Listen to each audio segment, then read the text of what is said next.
In October 2010, Bank of America filed a civil foreclosure complaint against James DeMeo in the Florida Circuit Court, alleging mortgage default. The action was initiated following a payment dispute, which prompted the financial institution to trigger the loan's acceleration clause, a standard contractual provision demanding immediate payment of the entire remaining loan balance upon default. The conflict began in May 2010 when Mr. DeMeo ceased making his monthly installment payments due to a dispute over the bank's application of payments. According to the promissory note and mortgage documents, Mr. DeMeo had previously provided a lump sum of $22,000 to the institution. The bank classified this strictly as a principal reduction, whereas Mr. DeMeo argued it should serve as an advance credit for future monthly obligations. Representing himself, Mr. DeMeo challenged the bank's evidence. He argued that the bank's incomplete payment ledger failed to meet the strict standards of the Florida Business Records Exception, Section 90.8036 of the Florida statutes, asserting that the institution had withheld a portion of the historical record from the court. The circuit court judge ruled in favor of Mr. DeMeo, entering a final summary judgment against the bank due to the lack of a complete evidentiary foundation. Bank of America subsequently appealed the ruling to the Florida District Court of Appeal. On December 4, 2012, the parties appeared before the Intermediate Appellate Panel for oral arguments, which commenced with a presentation by Bank of America's counsel, Mr. Kirby McDonough. Good morning. Good afternoon. I guess it is right now. We're getting there. Please the court. My name is Kirby McDonough. I'm an attorney for the Appellate Bank of America in this matter, and I'd like to reserve 5 minutes for rebuttal, please. Okay, thank you. Okay, this matter concerns a residential foreclosure matter, and just a brief recitation of the facts. The appellee, Mr. DeMeo, executed a note and mortgage with the Bank of America back in December of 2004. Moved forward a few months to July of 2005, there was a $22,000 payment made to the bank.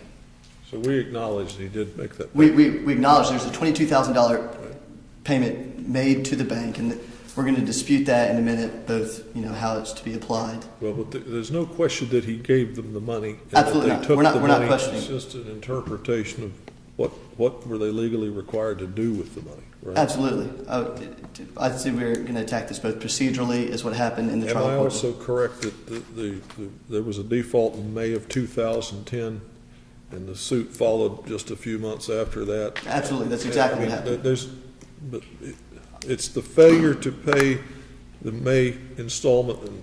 Failure to pay the May installment, which led them to accelerate the notes, file the foreclosure action in October of 2010. That out of the way. So we're going to jump ahead to, there's pleadings filed, there's a lot of affidavits filed on behalf of the appellee. We're going to jump to the March 8th, 2012 hearing. There was a notice for a hearing to compel discovery, and that's what they appeared at the court for. And I'll go into more detail, but just a quick recitation of the facts. 7 days after this hearing, the court issues an order granting judgment on the pleadings in favor of DeMeo, where neither party moved for a judgment on the pleadings. Didn't he come back later, though? I mean, Mr. DeMeo had filed a motion for summary judgment. Yes. And I'm going to get to that. He filed it back in January of 2006. It was never noticed. It was never set. In fact, trial was actually set. You're getting ahead of it. There's one baby step at a time. Sure. He did file a motion for summary judgment. He filed an affidavit of motion for summary judgment. Did not the trial judge follow up and say, I'm sorry, I meant to say summary judgment, not judgment on the pleadings? He did. After no party moved for judgment on the pleadings, we requested a rehearing. Then he goes, you know what? Because I adduced evidence, I'm going to say it was a motion in granting his motion for summary judgment. Now, here's where the problem comes, is there was no evidence attached to his motion for summary judgment. The appellee has presented no evidence to this court. And I think it's very, very important that we look to the language of the order, what the judge says, his reasoning for finding what he does, and that is page. Wasn't your argument that the way the loan documents were written, Mr. DeMeo's instructions were a nullity because the loan documents prohibited the application of those funds to future payments and required that it go to principal? Not only does the note provide that, he's contractually bound to that.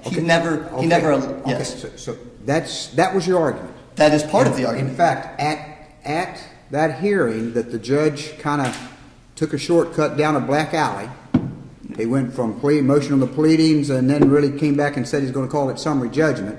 No, at that rather bizarre hearing, yes, counsel for the bank said, Your Honor, Our presentation is in our documents. You got it. We agree. Go ahead and rule. No. So why isn't the judge? Why isn't this a basis of whether the judge read the documents properly or not? It's both. It's procedurally and substantively. I'm going to tell you right now.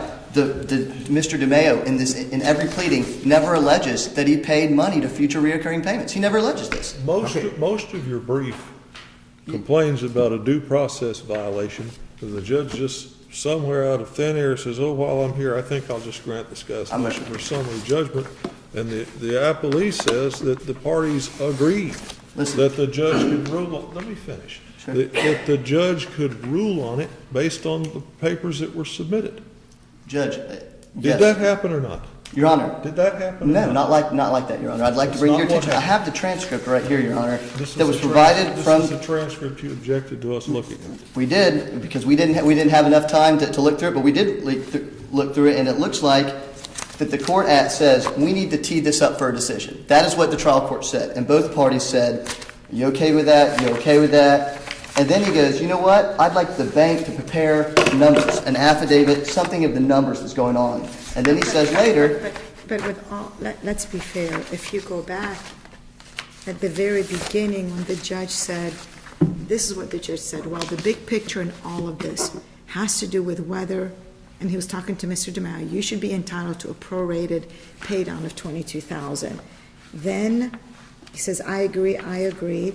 And then the court then says, all right, here's what I'm going to do.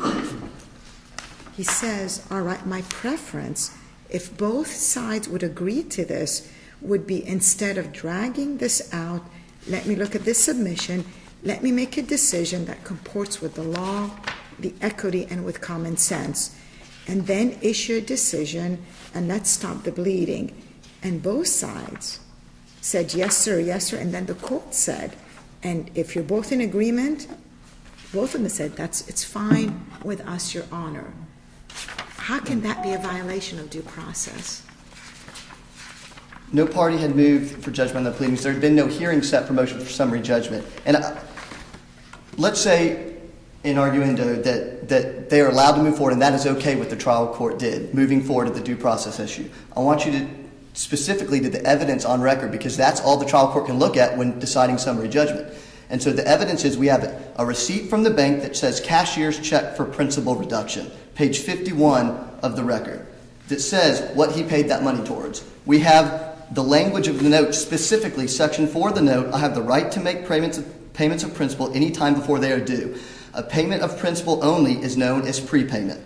I'll skip down to the last line of that paragraph. There will be no changes in the due dates on or in the amount of my monthly payment unless the note holder agrees in writing to those changes. So that says specifically in the note how any prepayment is to be applied. The cashier's check says $22,000 for principal reduction. So the way that, not to insult your intelligence, I'm sure you understand how loans work. The bank lends money, secures it with a mortgage on the home, amortizes it over 30 years. And if the trial judge made a finding that Mr. DeMaio gave them specific instructions, all those documents are in error. The receipt's in error if he gave them those instructions. And the judge clearly pointed out the fact that Mr. DeMaio has said he's given them directions. He says, if Mr. DeMaio is correct and he gave these directions, then this is the way it goes. That was agreed. And then counsel says, our position is stated in our papers.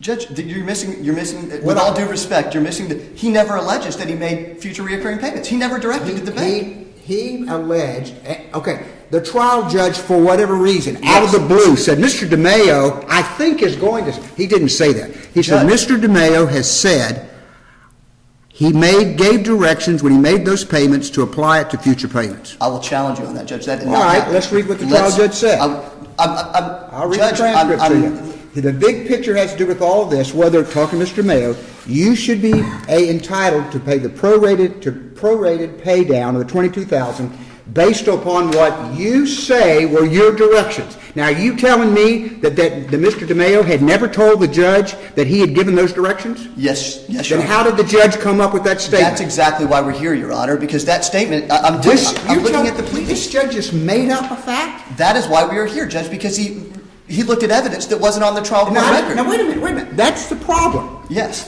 I'm not suggesting that there was sworn testimony under oath, cross-examined. Exactly. But what I am saying is at some point in time, Mr. DeMaio must have said in an argument, in an informal conversation that is not evidence. Now, stay with me. I'm with you. Evidently, at some point in time, he made a statement, not evidence. I gave them directions. No, he never said that, Your Honor. He never said that to the judge. What he tells the court is, I paid $22,000 in 2005 because I got an inadequate insurance policy and I was scared of the future. So I paid $22,000 for an insurance policy that I never got. He never says, please direct this towards future reoccurring payments. He never said that to the judge, and he never told the judge. He never told the judge that he told that to the No, Your cleric Honor. receiving that money. No, Your Honor. I'm looking at the pleadings he even wrote. He says, and I'll quote you straight from his pleadings, and he stuck with this argument the whole time. How many hearings were held on this? Several, Your Honor. Do we have transcripts of all those hearings? I don't have transcripts of every one of those hearings with me. I have transcripts of the final hearing. Well, I really find it difficult to think that a judge, out of clear blue, out of whole cloth, would make up a statement and quote it back to him unless some point in time. I didn't say it was evidence. I didn't say it was testimony. No, absolutely. I agree. There's a problem there. There's a problem there. But I can't believe that a judge would look at him and say that the big picture is based upon what you say were your directions, that a judge would make that up. Now, my point is, if at some point in time, during one of those hearings, Mr. DeMaio said, I gave them directions when I paid it that I wanted this prorated, the judge, in his order, makes a factual finding of that. And that's the problem, I understand. He makes a factual finding when there is no evidence of testimony to that effect. Of course, we don't have those other transcripts, but I would grant you probably there wasn't. But it seems to me that this thing was all agreed to. Because the judge made the statement, everybody said, yeah, we agree. In fact, our position is in our papers. Go ahead and decide based upon our papers. I understand, Your Honor. And one point that I want to really focus on is the judge, what he did was he reframed Mr. DeMaio's contentions, because Mr. DeMaio never said, I went to the bank and made future recurring payments. He said, I made a payment. I'm ahead of my amortization schedule. Therefore, I'm not in default. Yes, you're going to be ahead of your amortization schedule if you ever make a prepayment on your mortgage, because the amortization schedule that they gave you at closing is not going to reflect that $22,000 payment. So an updated amortization schedule, he would not be ahead of his mortgage. And that was his argument. His whole argument was, I'm ahead of my amortization schedule, therefore I'm not in default. The trial judge, I don't want to say out of thin air, I don't want to put words in his mouth, changed his contentions to say, you directed this to future reoccurring payments, when there is absolutely no evidence to that. The only evidence that we have, even if you were to do that. Now, I want to ask you to use the word very clearly. Absolutely. No evidence, I understand. Evidence meaning sworn testimony. Yes.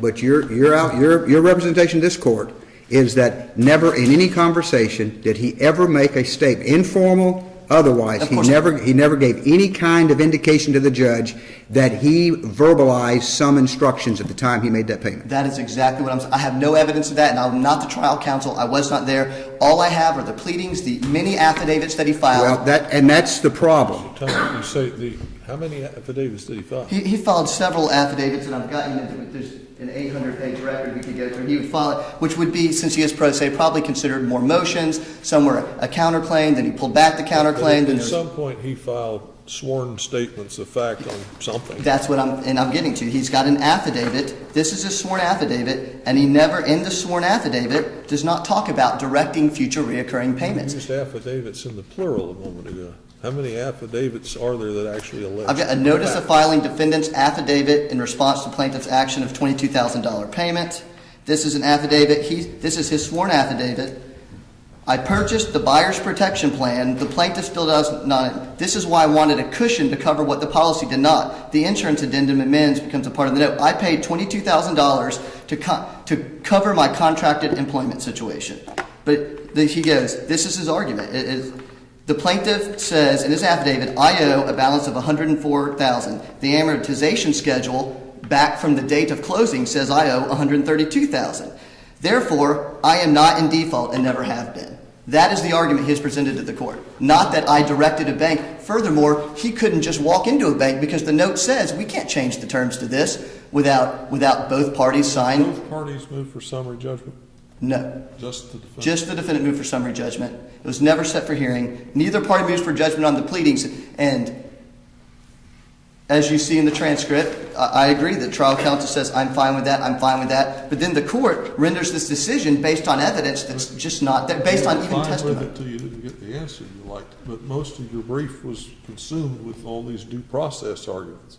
I understand that, Your Honor. There was a lot of due process argument. What I'm interested in is whether he should have granted it or not. I think that the substantive argument is a lot stronger argument that there is absolutely no. We agree on that. So what time is left to you? Okay, I will save some time for rebuttal and let Mr. DeMayo. Okay, you're at 13:25, That's so you've got fine. a couple minutes. Judge Nelly Kuzam opened the appellate analysis by identifying a fatal instance of express waiver, the voluntary relinquishment of a known legal right. Under standard civil procedure, litigants are entitled to strict procedural due process, guaranteed by Article 1, Section 9 of the Florida Constitution, which ensures adequate advance notice and a meaningful opportunity to be heard before a court disposes of a case. However, Florida law operates on the principle that explicit, on-the-record consent supersedes standard procedural mandates under what is known as the invited error doctrine. By explicitly stating, "That's fine with us, Your Honor," when the trial court proposed bypassing a formal trial to review the files and make a final ruling, the bank's trial counsel legally waived the right to later claim a due process violation on appeal. The panel's substantive analysis then shifted to the terms of the underlying promissory note to evaluate the application of Mr. DeMayo's $22,000 lump sum payment. This issue hinges on the mechanics of amortization, the structured periodic reduction of a debt balance over time. Under Section 4 of the standard uniform promissory note used across Florida, any payment made before its regularly scheduled due date is contractually defined as a prepayment. The contract explicitly mandates that a prepayment of principal applies directly to reduce the total outstanding balance and shorten the overall life of the loan. Critically, it does not alter the due dates or the amounts of consecutive monthly installments unless the note holder executes a written loan modification. According to Mr. McDonough, because no such written modification existed, Mr. DeMayo remained contractually obligated to satisfy each consecutive monthly payment as scheduled. Consequently, his failure to remit the regular installment in May 2010 constituted a material event of default, empowering the lender to invoke its right to acceleration and demand the immediate satisfaction of the entire remaining balance. Mr. DeMayo, before you begin, let me just give you one instruction. It's going to be very tempting for you to come up and say, this is what I said, and this is what I said, and this is what I said, and that's not in our record, okay? So it's going to be important that we argue what's in the record. Absolutely. And not, you're not a witness. You're an advocate, not a witness, okay? Yes, sir. That's a fine line for someone doing but as long as you understand that, we're in good shape. I'm Okay. pro se and of this property, which is my homestead. What I planned on doing is, I think I practiced in front of 3 mirrors. It took about 6 minutes to go through from head to toe, what happened. But I want to rebut some of the comments he's made specifically about the future payments. I have a question for you. Sir. Your motion for summary judgment contained an affidavit asserting certain facts, correct? Correct. What were those facts? That's an excellent question. I was just going to get to that. I am more like a parrot, and I repeat their evidence. All the evidence that I bring to the court was born and raised in Bank of America. My favorite piece of evidence was their affidavit. That's how I learned how to do affidavits. It was June 1st, 2011. It's made up of 3 parts. It's made up of the note, the acceleration notice, and most of the payment history. 5 out of 6 years, for some reason, they were missing the first year, hiding it from the court. I'll tell you why my question is so important, okay? Okay. There's no dispute, apparently, that you paid that prepayment of $22,000. There was for 9 months. For 9 months, they said they didn't pay the 22 grand. Today, there's not. In their position, as I understand it, is they were not required to let you miss mortgage payments simply because you had made that prepayment. And they state that the contract itself says that. And therefore, if it says that you had no reasonable expectation that it would be applied to your monthly mortgage payments. Then the council said that, they can't unilaterally change the agreement. But did you ever submit anything under oath in writing to the trial judge to the effect that someone at the bank agreed to apply this money to monthly payments? Not from the bank. When I did this was shortly after I bought the policy, which says if I die, it's paid off. Disabled, paid off. If unemployed, monthly payments are made unless you're a contract employee like me. That's why I wanted to establish something to cover that exact scenario, to make up for the inadequate policy, so I would have monthly future payments. Kind of like credit life insurance? Yeah, it's essentially assurance policy. The bank's wearing two hats, lender and insurance agent. They didn't show up at the closing. But back to the affidavit from June 1st, they missed the first payment. And I want to make this clear. I'm not doing a gotcha. Where they didn't say I was paying the 22 grand. But it's important to hold it up and say that at this point, they're still saying for that affidavit, and they're showing the court 5 out of 6 years, except for the $22,000 year, 2005, that I paid. The most important year, they're hiding from the court. They're still saying I didn't pay the 22 grand. In an April 22nd pleading, they say it's not part of the subject note. Alongside that affidavit from June 1, they have the acceleration notice and the note. In the acceleration notice, at the very last part of the page, it says, I think I've got it memorized by now, please specify if you want additional amounts paid, used towards future payments rather than principal. That's what it says in their notice of acceleration. So somewhere in their world, that policy is allowed. And now it's in an affidavit where they say you can do it. By the time we get to an August 10th hearing, I whip out the receipts, statements from my banking account, from checking account, showing I proved I paid it. So now I've popped that bubble, fact on the table, I paid the 22 grand. The other bubble that they're raising in the air, yeah, you can use additional monies towards future payments, except instead of principal. Now that they know I have additional monies, they want to take that away, and now they switch gears and argue you can't use, it's only for principal. You're telling me, as I understand it, that notwithstanding what the loan agreement says, that there's some other document that came from this bank. Absolutely. They gave you the impression that you could take that extra money and use it for this purpose instead of just paying down the principal.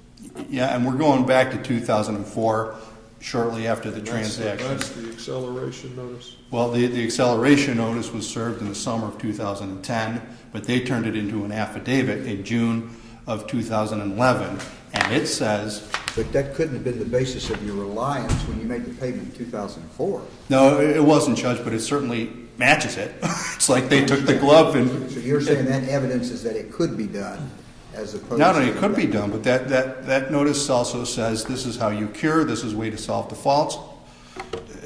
Please specify, and I'm reading specific, please specify if you want additional amount applied to future payments rather than principal. That's their language in their document of how to cure. You understand the procedural problem we have. The trial judge, first of all, called this result a granting of a ruling on a request for motion of the competing motions on the pleadings.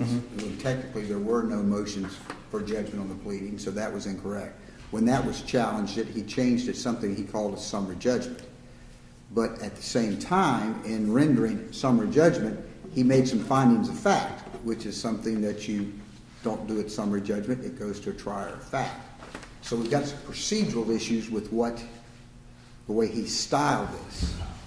The question is, what did he actually do and what is meant by that order that he entered? And procedurally, is it possible?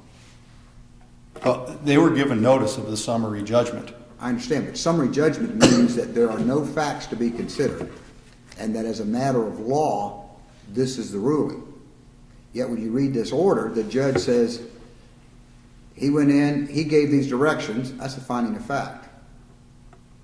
He gave these directions, and based upon these directions, he's entitled to have this money assigned to future payments based upon that entitlement, and that would be a reading of documents. Now, reading of documents could be, as a matter of law, the documents do allow this. So he's made a finding of fact, he's read the documents, made a conclusion of law, and now he's entered something he calls a summary judgment, which is supposed to be only issues of law and not matters of fact. And that's part of the problem, part of the rub we have with what he's called it and what he's done.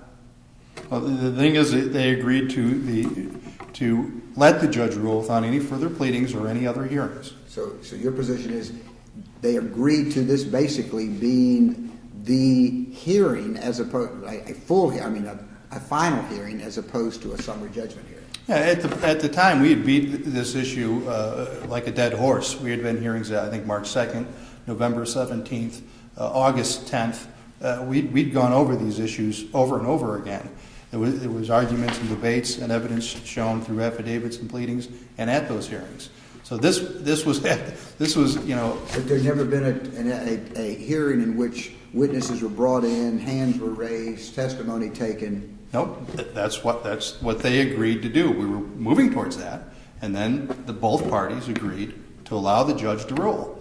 And you know, I submitted the transcript. These folks file an objection, 11 pages long, and this gentleman just said, because we didn't have time to read a 10-page transcript, they don't like what it says because it pops their latest balloon. We didn't agree. Well, now we know what they did. They did agree. It's in a position where I believe that any other judge would come to the same conclusion. I think a layperson would come to the same conclusion. I paid more money than I had to, sooner than I had to, and they're telling me they're going to foreclose. There's reason to believe that's unconscionable. It's unjust enrichment. They did things like hid the payment history in that affidavit from June 1st, that first year. Why would they do that? Why would they hide that payment history? They wanted to show I didn't pay the $22,000 at all in correlation with this loan. That's what they say in their 4/20/22 pleading. And then when I find out they did, I hold up what they've said all along, that it can go towards first-year payments, not rather than principal. That's their documentation in an affidavit that they swore over.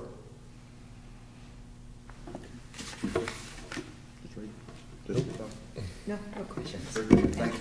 Okay. According to Mr. DeMeo, Bank of America initially asserted in its operative pleading that he had defaulted on his obligations, omitting any mention of his $22,000 transaction. To establish its prima facie case, the bank submitted a sworn affidavit of indebtedness. This affidavit attached the promissory note, the notice of acceleration, and an incomplete payment history. Mr. DeMeo argued that the bank had selectively omitted his 2005 payment ledger to conceal the $22,000 transaction, a claim he had previously used to counter the bank at a trial court hearing. Once the payment was proven, the bank shifted its position, arguing that the strict terms of the contract dictated that all overpayments be applied directly to the principal balance as a principal reduction rather than an advance credit for future monthly obligations. Because the bank maintained its foreclosure efforts while retaining his verified $22,000, Mr. DeMeo raised the equitable defense of unjust enrichment, a legal doctrine asserting that a party should not be permitted to unfairly profit or enrich themselves at another's expense. However, upon reviewing this conflicting evidence, Judge Davis noted that the trial court's resolution of the case suffered from a procedural deficiency regarding the entry of summary judgment. Under Florida Rule of Civil Procedure, summary judgment is a mechanism designed to dispose of a case without a full trial, permissible only when the record establishes that there is no genuine issue of material fact, and the moving party is entitled to judgment as a matter of law. Judge Davis highlighted that the trial court fundamentally misapplied this standard by explicitly outlining findings of fact within its final order. In Florida civil practice, a trial judge's role at the summary judgment stage is strictly to determine if a factual dispute exists, not to resolve it. By attempting to weigh conflicting evidence regarding the bank's payment history and shifting policies, the trial court impermissibly acted as a fact finder. However, because both parties' counsel had explicitly agreed to this procedure during the trial proceedings, the invited error doctrine barred the bank from successfully claiming a due process violation on appeal. Question for you, young man.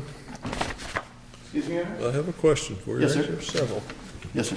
Please understand that my brain is much older than yours and probably not hardly anywhere near as efficient. But I take baby steps. Yes, sir. Again, there's no dispute that he paid the $22,000. Yes, Your Honor. And I'm not the trial counsel. I don't know what transpired at the beginning of this case. Maybe they said we don't. I'm not worried Yeah, about that. no, sure. All I'm worried about is today. There's no dispute he paid it. No dispute. There's a $22,000 payment from July. And the loan agreement, or mortgage or whatever, Yes, says that if you can do that, you can pay in advance. It will be applied to reduce the principal only, correct? It does say that. Yes. Right.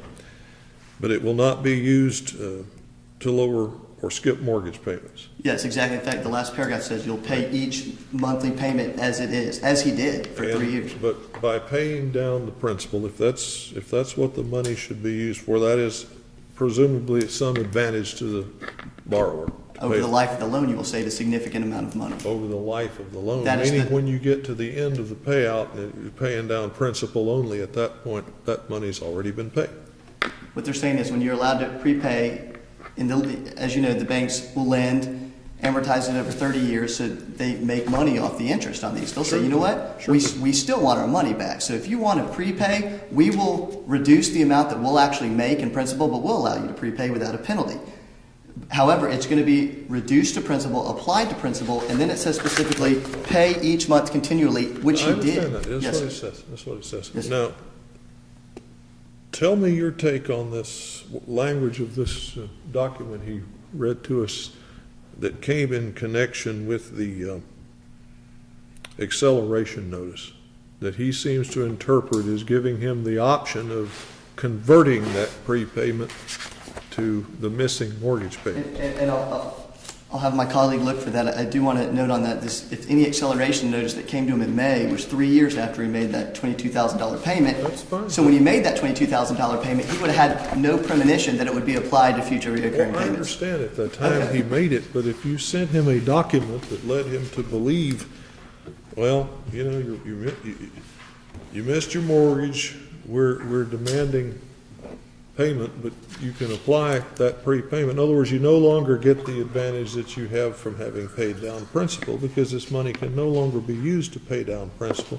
But he interprets it as saying, you know, he can sort of subtract some of that prepayment and apply it to his. I'm going to take the benefit, but if I ever default on my mortgage, I'm going to be able to go back in time and say, whoa, I meant that to go to cover in case this ever happens. He says that the language gave him reasonable belief he could in fact do that. Yes, Your Honor, we're going to look for that paper right now. And more importantly, while he's finding this, I just want to, he did acknowledge that he never went to a branch and said future recurring payments, as the order says that he did. So, you know, even he acknowledges that language, he never, he just said that he never went. Okay, Yes, Your I'm Honor. not worried about that. I want to know about this acceleration I notice. did it for that purpose. Acceleration. The insurance policy. Perhaps the judge saw that and felt, you know, this is ambiguous, and maybe he felt like it was even okay with the bank to do it. The bank is never. I never saw a bank so unhappy to get $22,000. I don't think they were unhappy to receive the $22,000, Your Honor. Is when he alleged that there's a $22,000 payment, the bank is looking at the records and say there's nothing to cover future reoccurring payments. As any note works these days, credit card or whatever, if I have a $5,000 balance and I decide to pay over my minimum payment, I still owe money the next month. And he knew that. He's been in real estate for 28 years. He might be naive to procedural law, but certainly not to the mortgage industry. I should have been the trial judge in this case. I'd have locked the two of you in a room with a mediator and never let you out. But, you know, I understand that's water under the bridge. Yes, Your Honor, and of course, we were not there at the trial level. I wish we could have been involved as well. And the trial judge had all of your documentation, the loan agreement, all of that type of thing. Yes, Your Honor. And that's what he referred to he was going to go over. Yes, this is the only evidence he had. Yes. Well, and then he makes the finding that the money was paid, that directions were given, Yes. and that based upon, I guess, after reading the documents, he was entitled to the benefit of having it prorated over future payments. The trial judge made that The finding. trial judge found a finding that he directed payment to future reoccurring payments and that the bank accepted it. Of course, had there been a real summary judgment hearing, we would have wanted to know this person, we would have deposed them, we would have filed But discovery. that's part of the problem, is counsel's going, agreeing, the trial judge says, I tell you what, I just want to stop this thing, I want to go ahead, let me take your documents, and he says, he spelled out the scenario. He says, if Mr. DeMaio gave the directions, then he's entitled to this. If the document said he can't do it, then he's not entitled to it. Let me read your documents. And everybody says, okay, that's fine. basically saying, Judge, you make the call based upon what you know now, not, but Judge, you don't have evidence of this. Judge, we want to cross-examine. They didn't raise any of that. They said, Judge, just go ahead and do it. And while it's not really a summary judgment, it's a final judgment. Judge, and it's tried by consent because you said, go ahead and do it. He says that, but then the judge backs up over it and says, whoa, I'm not going to do that yet. He says it right here in the transcript. I'd like to study it a little bit. Then he says, you know what? I want the bank to prepare the numbers. Let's say what you say it's going to be, and let's say what he says it's going to be. And then how about we get the bank to do some sort of pay down schedule and see where we're at, what you're saying and what we're saying. On the last page, he says, and when I get that document, that will be my trigger to go ahead. 7 days later, after not reviewing any evidence, he issues the competing order judgment on the pleadings. So he said, yes, I'm going to rule this. I'm going to tee this up. But then he goes, well, let's see what the bank has to say. Let's see the schedule of payments. Let's see where this payment is applied. Once I receive those documents, that will be my trigger to go ahead. And 7 days later, he just issued the order without ever looking at that evidence. So he said, yes, I'm going to look at more evidence. What was that document going to show? Which one? The one that he didn't see. What was that going to tell him? What was the acceleration notice going to tell him? No, you said the bank's going to crunch the numbers and the numbers are going to show him something. What would that have showed him? It would have showed certainly how the prepayment was applied back in 2000. You take the benefit of the prepayment of the principal reduction for 3 years, and then it would have showed him where the mortgage is at, because he argued that he's ahead of the amortization schedule, and that is where the court is confused. What that document was going to show was not really whether he was entitled to future relief. It was going to show whether how far that relief was going to apply. He's asking you how far apart are you, and maybe you can work something out. That's what that sounds like to me. Okay. Give me Well, your it looks like numbers, there's a give me your 27. numbers and see Even if it were to be applied to 27 months of future recurring payments, that would have lasted until 27 months from July 2005. But he's got other payments he's made since then. Yeah, He has, but that's what he the doesn't get credit for that? And that's what I'm saying, Your Honor. That's exactly what the note says. Exactly what the note says is. I understand, but you're suggesting that the trial judge had some essential piece of information that he needed from the bank. I would say Now, let me finish. Sure. Before he could decide whether Mr. DeMaio was right in saying he was entitled to future credit, or whether the bank was right that it had to be applied to principal at that time. It sounds to me like what you just read to me with the transcript, he wasn't asking for essential information to make that distinction. He was asking for information, and if I do decide that Mr. DeMaio is right, how far does the bank say this gives him credit down the road? And he came out and made a decision, I agree with Mr. DeMaio. Well, okay, Your Honor. I'd like to point out, I'd like to back it up, because the main point that the judge bases his order on, he says, I reviewed this, and the trial court, that is where the error is. That's why we're in the appellate court. He's saying, I found that he went to a branch. Yes, ma'am. I guess I like to go to the transcript. Sure. And the transcript of that, the court basically said, well, I'm going to assume based on the stipulation that it was received in full. We're talking about the $22,000, and then that amount was paid. And the only difference has to do with how it should be applied. Yes, sir, by both Mr. DeMaio and Mr. Esposito. Then the court said, and do we have an agreed upon date up through which, if I were to go with the defense's theory, which is Mr. DeMaio's here, when that would be paid up through? Do we know that? And that's when they were talking about numbers, and Mr. Esposito said, I have to get the math. And the court said, well, here's what I'd like to do. I'm going to ask for the bank to provide me the numbers, and then this is what they're talking about, waiting to get those numbers. And at the very end of that transcript, the court said, and try in short order to bring this thing to a conclusion. Sure. That leads me the impression the parties, as well as the court, asked the court to bring this all to an end. It goes back to a due process. I realize your position about your objecting certain things, sure. But if the parties would agree to have the court decide on an issue where would the due process violation come in? And I go back to that. And as I briefed this, when we first briefed this, I was not the trial counsel. When we asked the trial counsel, any transcripts, any evidence that we can have so we can support our argument to the court? No trial transcripts. In your brief, you say that had the $22,000 been applied to installments, it would have covered 27 months. And he missed 5 payments.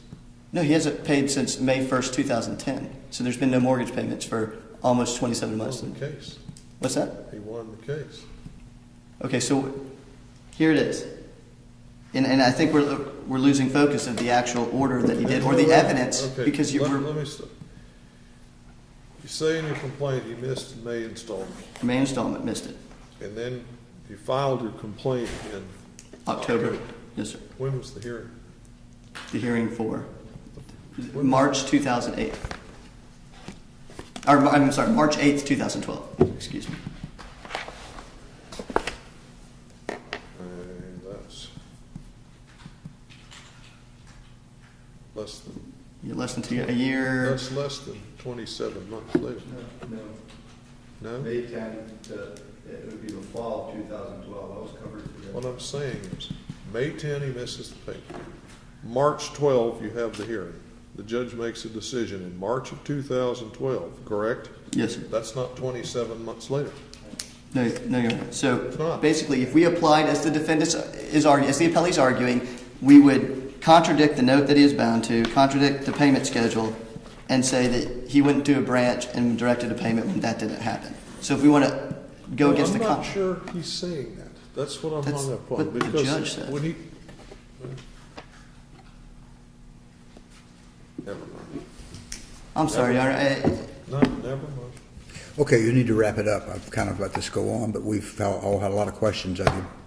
Sure. I thank you for your time. I certainly didn't, want to annoy you. I just wanted to get to the point of the evidence that the judge relied on when rendering his decision. Therefore, it should be reversed back to the trial court level, allow Bank of America to proceed with its foreclosure action, and certainly there's issues of material fact that if he wants to raise at trial, that would be the appropriate place to do that. Thank you for your time. Very good. Mr. McDonough argued that mortgage prepayments are strictly governed by the four corners of the underlying promissory note, which dictates that lump sum payments apply solely to principal reduction rather than disrupting the schedule of future monthly installments. He contended that while a principal reduction provides a clear financial benefit by lowering the total interest accrued over the life of the loan, it does not relieve a borrower of their independent covenant to pay, meaning the separate, ongoing obligation to make consecutive monthly payments. Mr. McDonough further contended that the trial court committed a reversible error by entering a final judgment without reviewing the bank's verified accounting schedules or conducting an evidentiary hearing. He argued that by failing to wait for these financial calculations, the court violated the bank's procedural due process rights by denying it the opportunity to present its complete loan ledger. However, Judge Kuzam countered this position by referencing the trial transcript, emphasizing that both Mr. DeMeo and the bank's trial counsel had stipulated on the record that the sole remaining issue for the court to resolve was the purely legal question of how the prepayment funds should be applied. Judge Kuzam directly challenged the validity of the bank's due process claim, noting that because both parties explicitly consented to submit this single issue to the court for a final determination, the resulting judicial ruling cannot be characterized as a procedural violation. Unfortunately, the decision of this case was not published by the Supreme Court. This case presents fundamental questions about contract interpretation and the application of prepayments in residential mortgage foreclosures. Mr. DeMeo challenges the validity of his default by alleging that Bank of America's acceleration action ignored his amortized credits.